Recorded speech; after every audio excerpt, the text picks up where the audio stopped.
Welcome back at isang maligayang pagbabalik naman muli mga ka-adventure sa ating YouTube channel.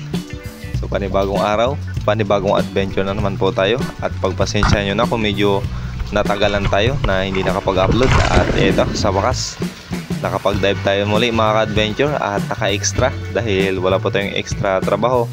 So ito, sumubok tayong naman at nakahuli naman ng masarap na pansabaw at nakahuli rin ng malaki-laki sa araw na ito. So samahan nyo po ako sa ating simpleng adventure na gagawin sa araw na ito.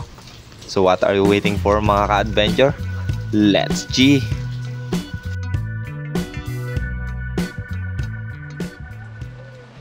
Umagang malakas ang ulan mga ka-adventure at malakas din ang hangin. Buti na lang medyo kuble yung area na pinagpiknikan ng mga kasama ko. At ito, nakasama tayo mga ka-adventure. So first time din nating mamana sa spot na ito.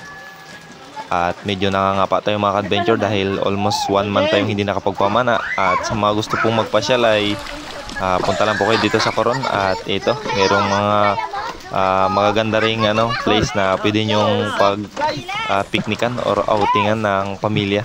So dito, shoutout po kay Brad Moon at Mrs. Ching. At kahit pa paano, naka-extra at nakasama tayong mamana mga ka-adventure. Ayan, welcome back sa ating YouTube channel mga ka-adventure. Matagal tayo hindi nakapag-dive. At ngayon, susubok tayong mamana. So nandito pala tayo ngayon sa unahan ng Dikabobo. So hindi tayo mamamana dito part mga ka-adventure. Lalampas tayo doon sa buya sa unahan gawa ng bawal daw mamana dito. So siyempre respect na rin sa owner ng area. Ayan, sa mga gusto pala mag-picnic yan. Ang ganda ng area mga ka-adventure. So tara natin na set up natin.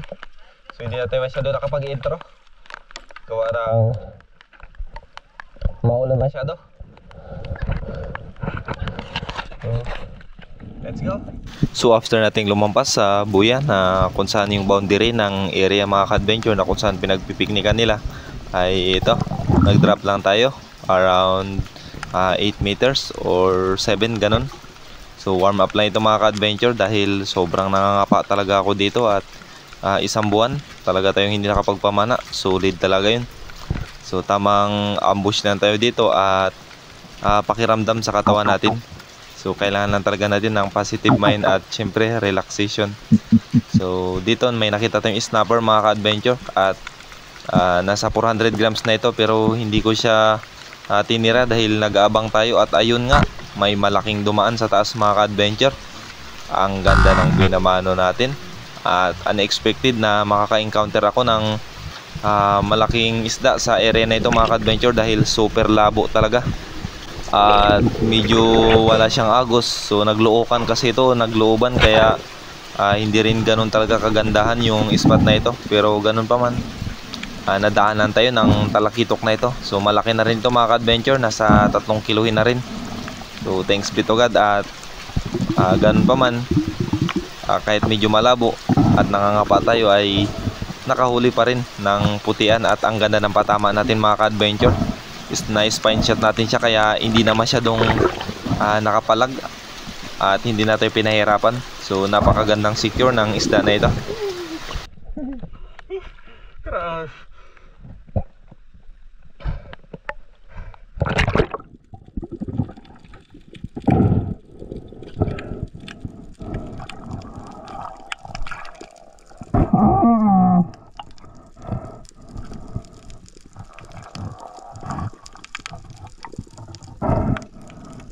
Sa bawat pag-dive talaga natin mga ka-adventure, hindi natin masabi kung ano yung may encounter natin, kung ano yung mahuli natin. Excitement na may halong sobrang kaba dahil sa solo dive lang tayo at nangangapa din tayo sa spot mga ka-adventure dahil sobrang labo talaga at hindi natin alam kung ano yung pwede nating may encounter. So nasa 3 metro lang ang distansya, hindi mo na makita yung area na pinagpapanaan mo mga ka-adventure sa sobrang labo dahil puro mangrove yung palibot ng pinapanaan natin. So nagkataon pa na humihila yung dagat pahibas o low tide na kaya lahat ng labo pumapalaot at pumupunta sa Panganto. So ito, secure na yung unang huli natin sa araw na ito mga ka-adventure. At another drop ulit. So dito pumunta na tayo sa medyo malalim konti. At nag-ambush mga ka-adventure, pero sad to say ay medyo boring na at wala ganong isda yung area na ito.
At dito mga ka-adventure, makalipas ang kalating oras na paglalangoy at wala na rin tayo nakitang target, ay nag-explore ako dito sa area. So ito po yung sistema ng dagat dito mga ka-adventure. Ayan, medyo patay na rin yung ibang mga bato at meron pa namang ibang active na mga buhay na bato. So yan po. At kahit yung mga palata ay medyo kukonti rin yung mga gumagalaw, mga nabubuhay dito.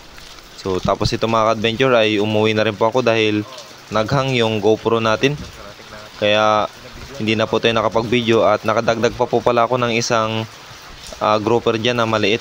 So umuwi na rin tayo at wala na rin magandang opportunity na pamanaan mga ka-adventure.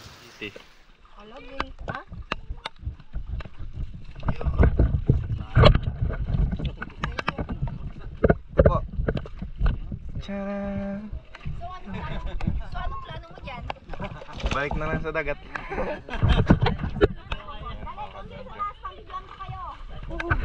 Bitugad, mayroon na tayong pang-ulam. Ayan, dalawa. Nice.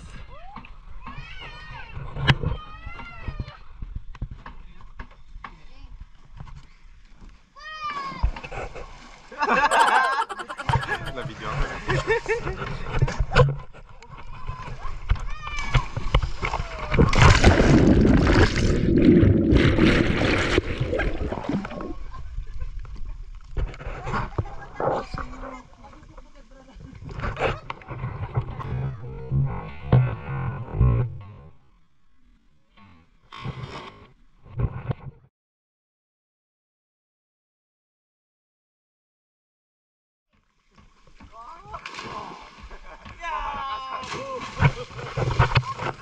Yan mga adventure, kain tayo.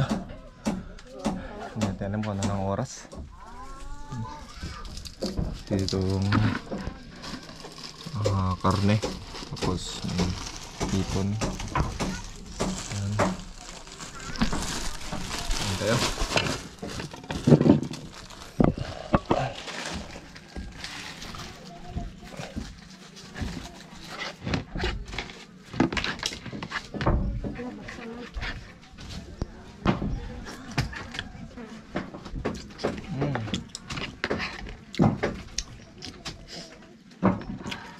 Yung isda natin mga ka-adventure, ito pa. Yan. Medyo malabo pa yan. Kanina nag-fog kasi yung camera natin. Yan, buhay po. Buhay pa. Tapos dito, bumili si Brad ng talakito kanina. Tapos mas malaki pa yung nahuli natin. Panis. Yan, pero ito muna. Kain tayo mga ka-adventure. Kain tayo.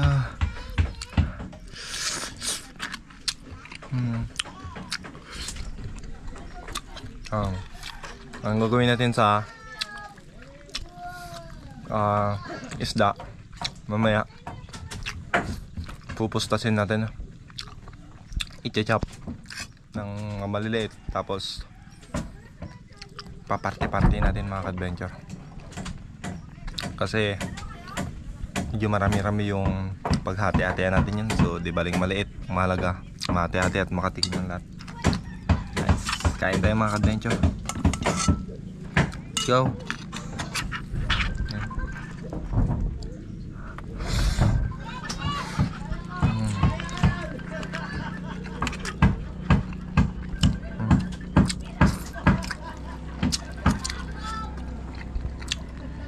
Shout out kay Sis Ching and Bradman, makasama kay Brad Rusty, Rios, Sis Mike, kay Brad Ryan, at sa buong sambayan po ni Bradman. Yan, happy birthday po sa anak niya na si Dodong. Ayan, nandun mga ka-adventure. Busy sila. Yung isda natin, dude boy po. Ayan, gumagalaw pa. Kain tayo mga ka-adventure. Ayan mga ka-adventure, uwian na. Let's go.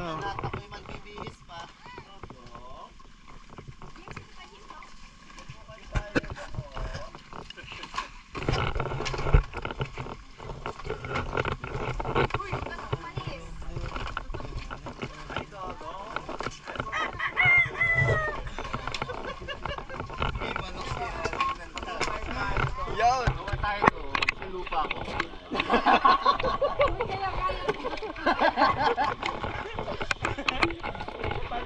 Tapos ano, gumawa ng salutin at nabalitaan niya. Tanda tanging kabataan dito. Ang bad mo.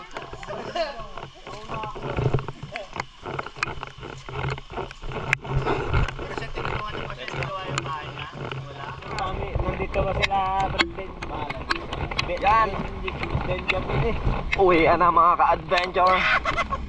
Yan yung aming ano, hawakan. Yeah.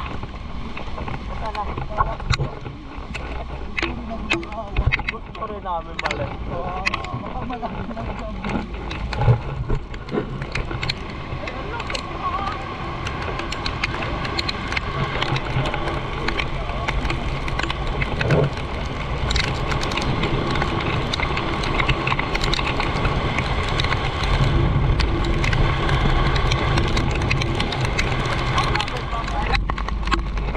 Kami naman ay yun lang ko.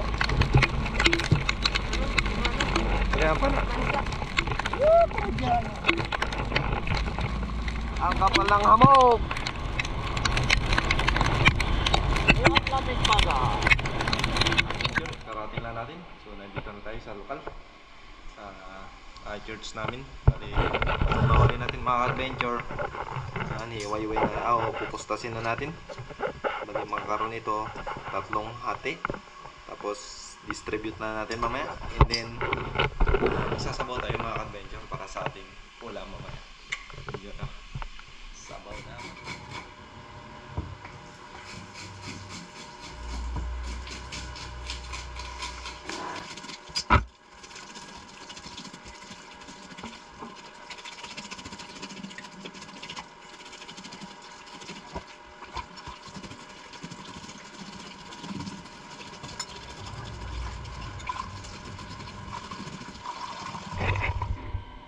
Ayan mga ka-adventure. Pustas-pustas natin. Ayan, parte-parte. Hey!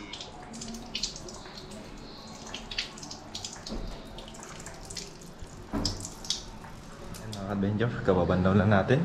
So, grabe, ginabi na tayo. Bali, ito na pala yung ating pangulam. Ayan, sisigangin. Sitaw. Sinigang. Siyempre, sama natin nagluluto ngayon si Brad Rusty. Yun o. Yo, what's up? What's up, adventure? Pamalakas ang sinigang niya. Hindi naman yan.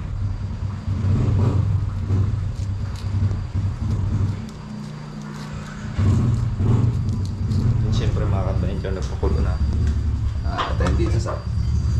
Oh, ito pala oh. Mas matindi. Yan ay sibuyas, iniiwa pa lang mga ka-adventure.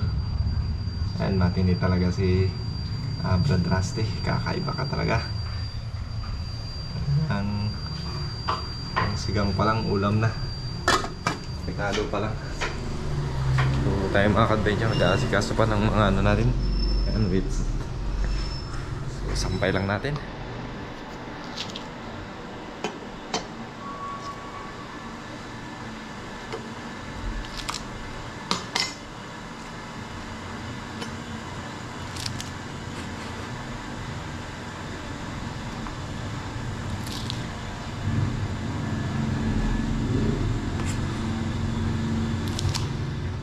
Paulin na lang.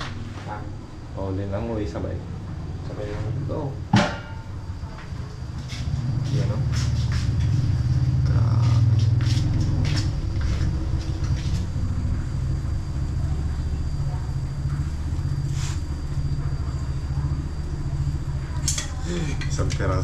Isang piraso pa lang.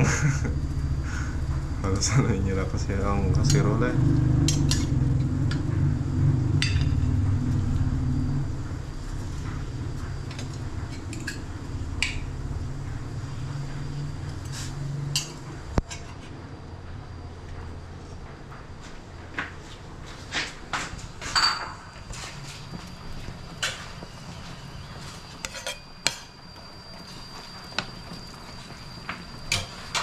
Ayan mga ka-adventure, kain tayo.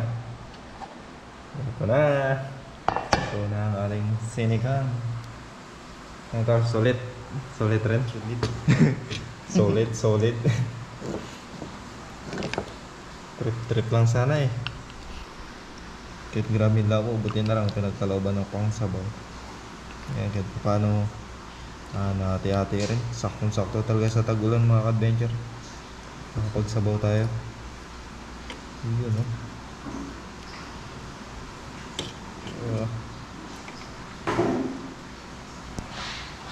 Quality.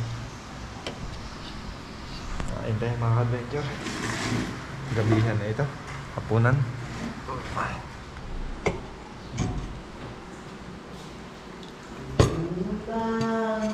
Bro, kain na po. Ito no. May sigang na.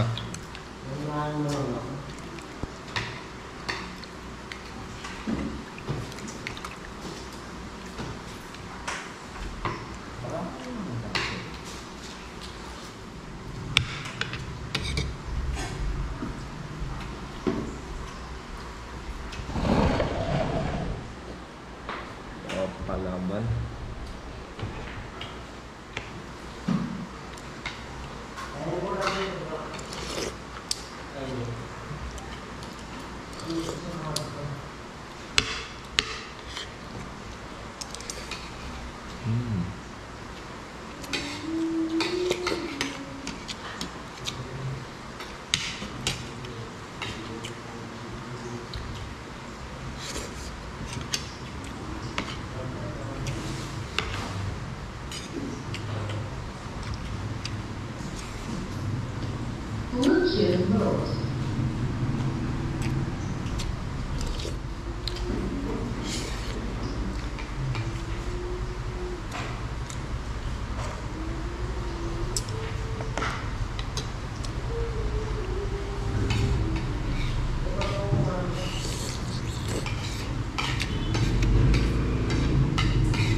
Ang taba yung sa belly part na to, no?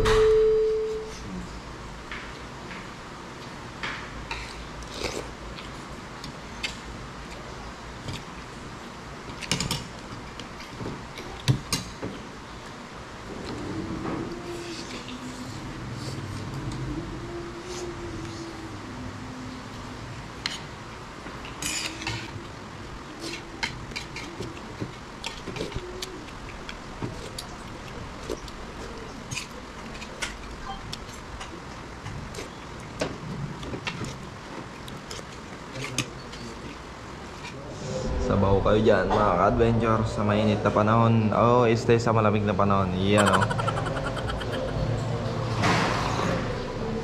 So that's all mga ka-adventure. Maraming salamat po. And kita-kits po ulit tayo sa ating susunod na adventure.